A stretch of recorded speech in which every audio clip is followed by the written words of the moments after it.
An 83-year-old bloke told me something once that I have never been able to shake out of my head.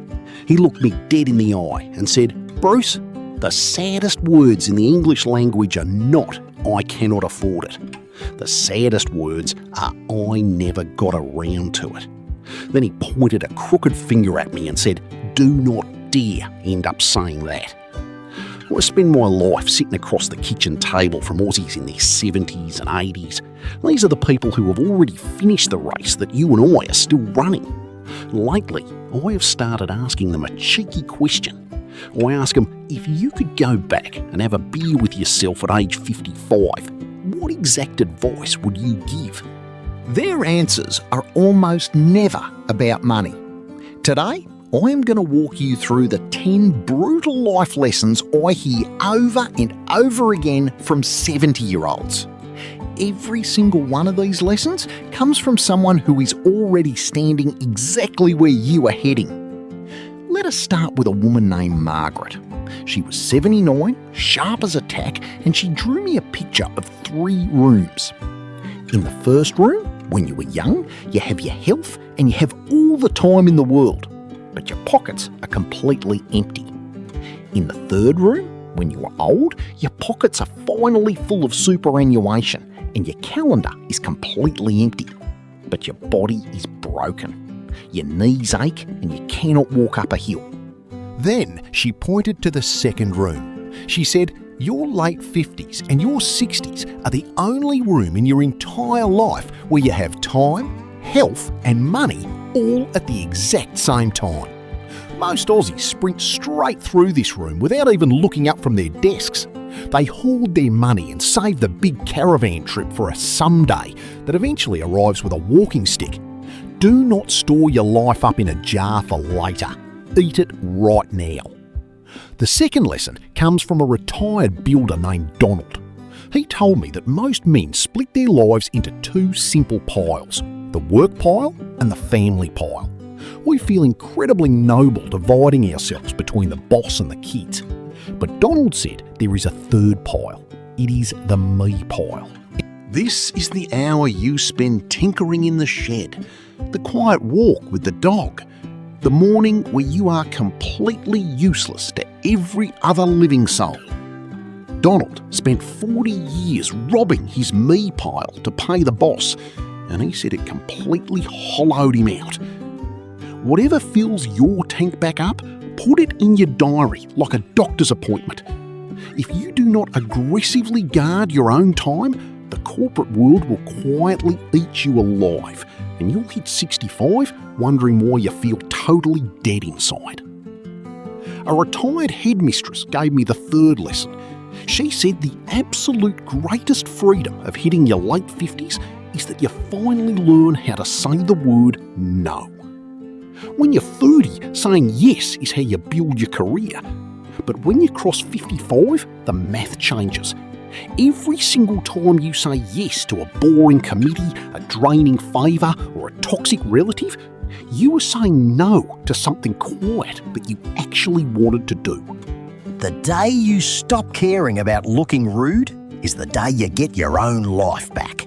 You are not being selfish. You are just being mathematically honest about the fact that your hours are running out. An 87-year-old bloke gave me the 4th lesson. He said, "They told you time is money. They were wrong. You can lose a fortune in your 40s and build it back, but you cannot work a double shift to buy back a Tuesday afternoon in your 70s. Let us put some brutal Aussie math to this point, because it should change how you plan your retirement. Most Aussies in their 50s are hoarding their superannuation because they are terrified of running out of money. Look at the government safety net.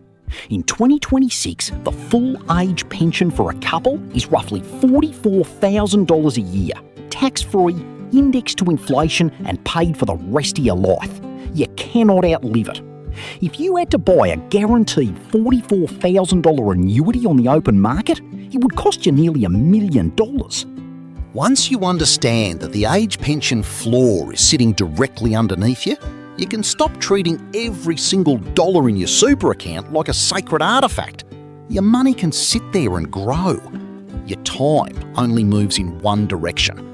Spend your money like you can make more, because between the age pension and your super, you probably can. Spend your time like it is running out, because it absolutely is. If time is running out, how do you fix it? You buy it back. Think of the jobs you absolutely dread: cleaning out the gutters, mowing a massive lawn, painting the fence. You can break your back doing it yourself to save $100, or you can pay a young local bloke to do it and you get your entire Saturday back. Once you are retired and drawn from your super, the question is no longer, can I afford this?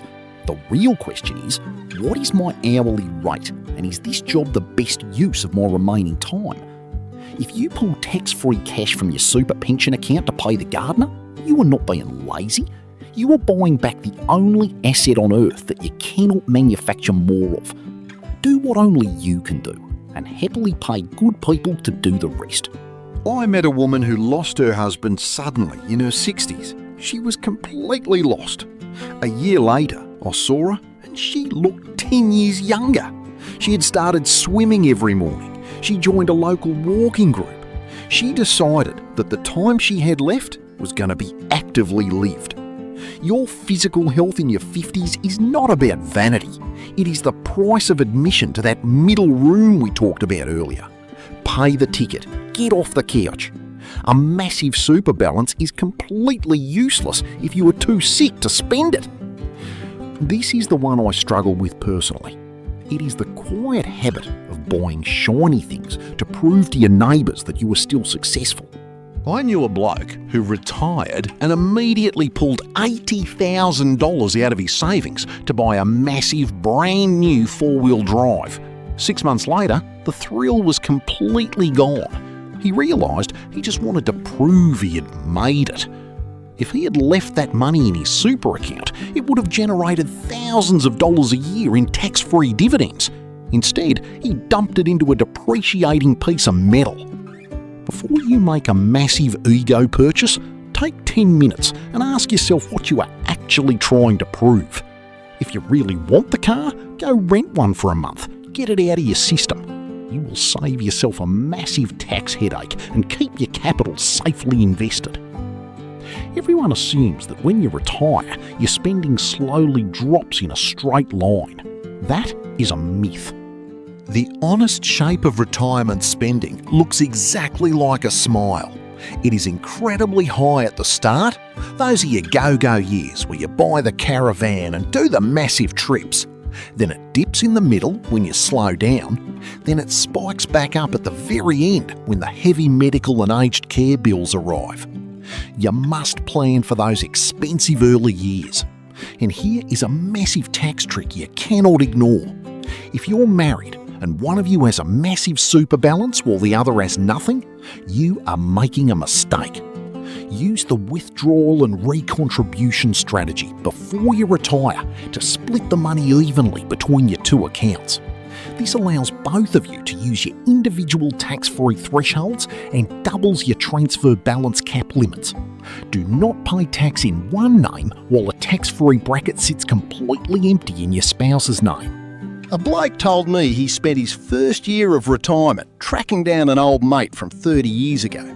He was terrified it would be awkward. It wasn't. They picked up right where they left off. Do not wait until you are 65 to mend a broken bridge or call an old mate for a beer. The corporate grind forces us to abandon the people we actually like. Pick up the phone today. The people you call today are the exact people who will be sitting next to you in the final room. You will want them there.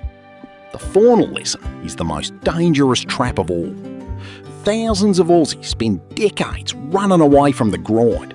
They hate the stress, they hate the alarm clock, and they just want to cross the finish line and exhale. 6 months after they quit, they fall into a massive depression. They spent 30 years running away from something and 0 hours thinking about what they were actually running towards. Do not just plan a retirement of sleeping in. You must plan a retirement of purpose. Find the hobby you loved when you were 20. Find a local club that needs your help. Find a project to build in the shed. You must figure out who you are when a boss is no longer telling you what to do. 10 lessons from the blokes who have already walked the exact road you are on right now. The beautiful part is, not a single one of them told me it was too late. You still have time on the clock. Do not try to fix all 10 things tomorrow morning. Pick the 2 that hit you the hardest. Write them down. Then sit down with a cup of coffee and ask yourself what you are actually going to do about it while the door to your middle room is still wide open. If this video made you think differently about your 50s, hit the like button and share it with a mate who was working too hard. Drop a comment below and tell me which of these lessons hit you the hardest. If you want to support an independent bloke keeping the facts straight, click the join button below and become a member of the channel. I'm the Retired Aussie, and I will see you in the next one.